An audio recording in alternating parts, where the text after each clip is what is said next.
warahmatullahi wabarakatuh.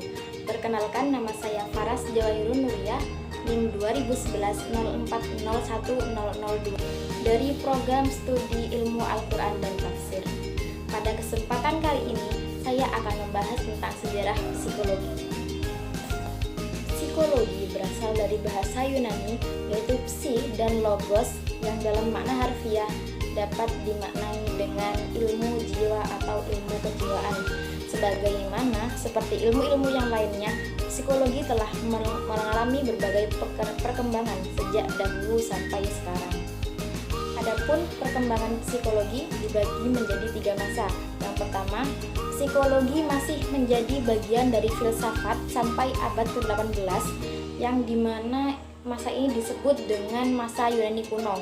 Yang kedua, psikologi menjadi bagian dari fisiologi pada abad ke-19, yang dimana masa ini disebut pasca Renaissance. Dan yang terakhir, psikologi telah menjadi ilmu yang berdiri sendiri sejak tahun 1879, yang dimana masa ini disebut dengan psikologi modern. Baik, langsung saja. Pada masa pertama, yaitu masa Yunani kuno, psikologi menjadi bagian dari filsafat sampai abad ke-18. Pada masa ini, psikologi belum dijadikan sebagai keilmuan. Psikologi masih menjadi dasar pemikiran-pemikiran yang menjadi dasar terbentuknya psikologi, di mana ahli-ahli filsafat dari zaman Yunani kuno lah yang mulai memikirkan gejala-gejala kejiwaan. Pada zaman sebelum Masehi pun, para filsuf telah membahas tentang jiwa manusia yang berisi diantaranya tentang pengertian, dalil, serta aspek-aspek kejiwaan manusia. Pada saat itu, pengertian psikologi banyak dipengaruhi oleh aliran-aliran yang dianut sebelumnya oleh para filsuf masing-masing. Berikut nama-nama filsuf yang terkenal.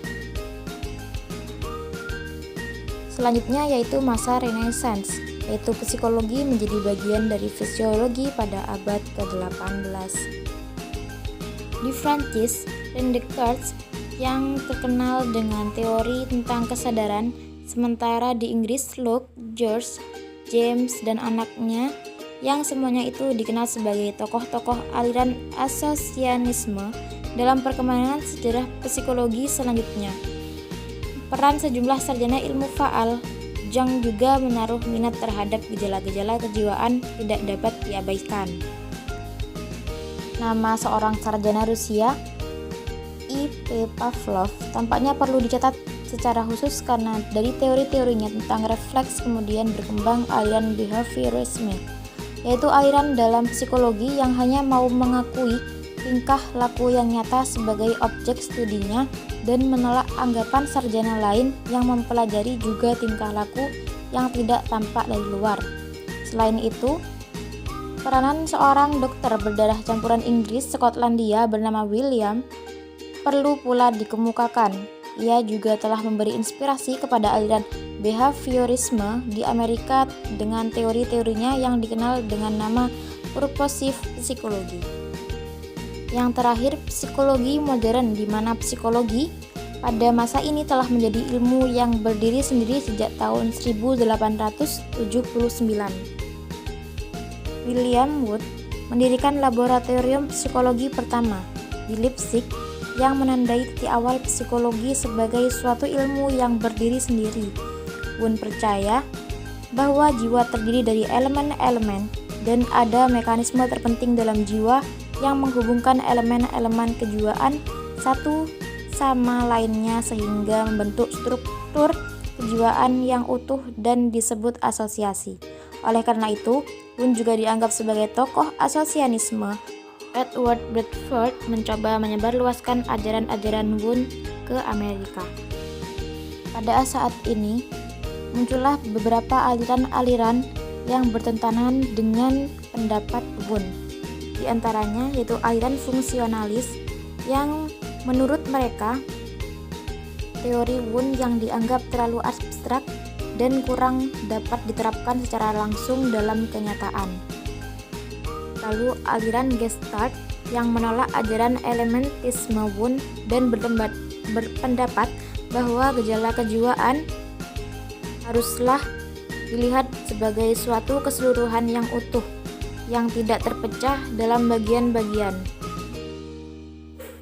Lalu aliran Wurzburg menolak anggapan Wundt bahwa pemikiran itu selalu berupa image. Ada juga aliran psikologi kognitif yang sangat menitik beratkan proses-proses sentral seperti sikap, ide, dan harapan dalam mewujudkan tingkah laku. Kemudian aliran Ganzeit berpendapat bahwa psikologi Gestalt terlalu menitik beratkan kepada masalah persepsi objek, padahal yang terpenting adalah penghayatan secara menyeluruh terhadap ruang dan waktu, bukan persepsi saja atau totalitas objek-objek saja. Cukup sekian dari saya, kurang lebihnya mohon maaf dan terima kasih. Wassalamualaikum warahmatullahi wabarakatuh.